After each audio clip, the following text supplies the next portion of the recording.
सारे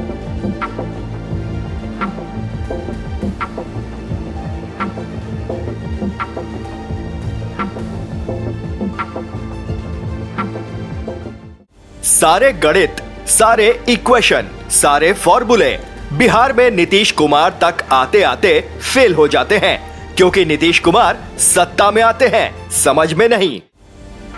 नीतीश कुमार जब अपने पर आते हैं तो वो या तो बीजेपी के होते हैं या बेवफा हो जाते हैं, लेकिन फिर भी बिहार में नीतीश कुमार की डिमांड कम नहीं है।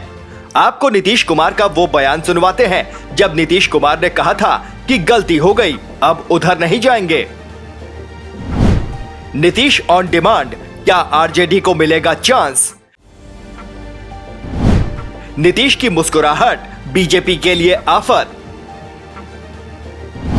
चाचा की विदाई तय से भतीजे को चाचा कबूल। बिहार में सारे गणित फेल, क्या नीतीश करेंगे खेल? लालू का इनविटेशन, नीतीश का नो कमेंट्स। कल तक आरजेडी की ओर से नेता प्रतिपक्ष तेजस्वी यादव इस बात से इनकार करते रहे कि मुख्यमंत्री नीतीश कुमार को महागठबंधन में शामिल करने का सवाल ही पैदा नहीं होता, लेकिन लालू यादव के इनविटेशन के बाद कयासबाजी तेज हो गई है। वैसे तो लालू अफलातूनी बातें करते हैं, लेकिन उनके इनविटेशन ने एक बार फिर पलटी मार वाली हिस्ट्री रिवाइंड करने का इंडिकेशन दे दिया है। इंडिकेशन समझें, उससे पहले बिहार के मुख्यमंत्री नीतीश कुमार की खामोशी को समझते हैं, क्योंकि ये खामोशी बहुत कुछ कहती है।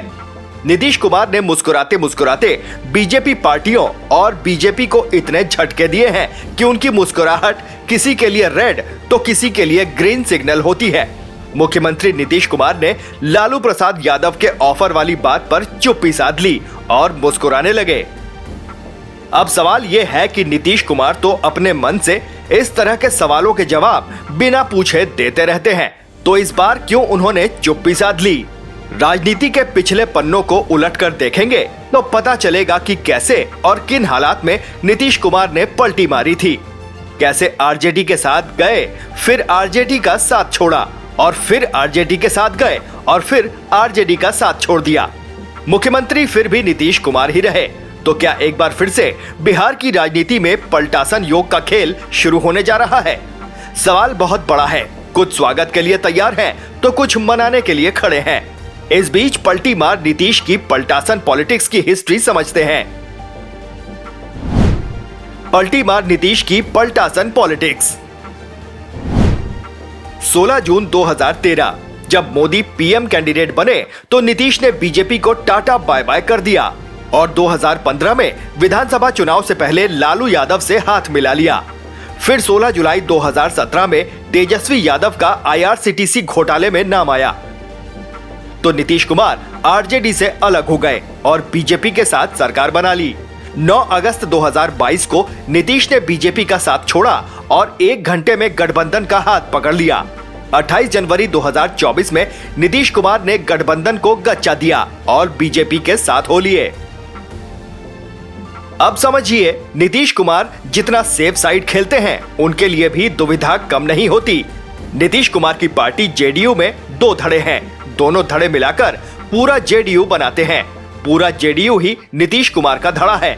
दरअसल एक धड़ा बीजेपी के साथ रहने का हिमायती है तो दूसरा धड़ा आरजेडी के साथ। जब जब इनमें से कोई एक धड़ा हावी होता है तो बिहार में नीतीश कुमार फिर से मुख्यमंत्री पद की शपथ ले लेते हैं। ऐसा करके वो अब तक 9वीं बार शपथ ग्रहण कर चुके हैं।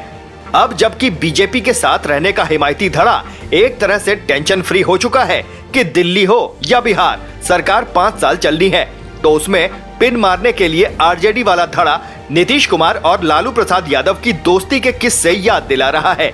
एक नेता कहते हैं कि राजनीति में कोई स्थायी दोस्त या फिर स्थायी दुश्मन नहीं होता। यहाँ गौर करने वाली बात यह है कि नीतीश की मुस्कुराहट बीजेपी के लिए आफत। जेडीयू में बीजेपी के हिमायती नेता पूरी तरह दिल्ली शिफ्ट हो चुके हैं और आरजेडी वाला हिमायती धड़ा पटना में विराजमान है। अब ये नीतीश कुमार पर निर्भर करता है कि किस धड़े को कब हावी होने देना है। जेडीयू के ज्यादातर अल्पसंख्यक नेता आरजेडी के साथ रहने की वकालत करते हैं। पलटासन की अटकलों के बीच जेडीयू के अल्पसंख्यक नेताओं के बयानों की बारीकियां तो यही बताती हैं। वहीं जेडीयू के दलित और सवर्ण नेताओं की फौज मानती है कि बीजेपी के साथ रहना ज्यादा सही है। जो भी हो, मकर संक्रांति तक कुछ भी होने नहीं जा रहा है और जो भी होगा खरमास खत्म होने के बाद ही होगा। पिछले साल भी यही तो हुआ था। खैर, बीजेपी भी ऐसी ही है, जहां जीतती है वहां सरकार बनाती है, जहां नहीं जीतती वहां डेफिनेटली सरकार बनाती है। Team news watch Bharat.